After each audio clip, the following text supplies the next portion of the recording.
IPhone మీద made in India అనే tag ని డొనాల్డ్ ట్రంప్ ఆపగలడా?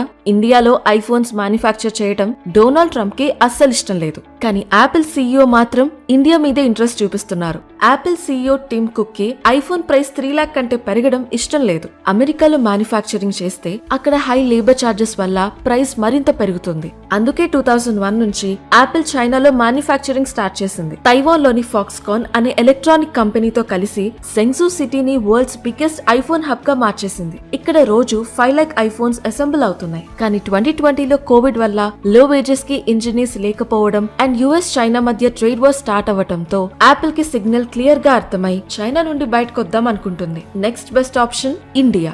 ఇక్కడున్న world class engineers, growing infrastructure ఇవన్నీ యాపిల్ ని అట్రాక్ట్ చేశాయి. అందుకే తమిళనాడు, కర్ణాటకలో యాపిల్ అసెంబ్లీ ప్లాంట్ స్టార్ట్ చేసింది. ఈ రోజు గ్లోబల్ ఐఫోన్ సప్లైలో 15% ఇండియాలోనే అసెంబుల్ అవుతున్నాయి. ఇండియాస్ మ్యానుఫ్యాక్చరింగ్ స్ట్రెంత్ చూసి యాపిల్ ఇప్పుడు ఉత్తరప్రదేశ్ లో కూడా న్యూ ప్లాంట్ స్టార్ట్ చేయబోతుంది.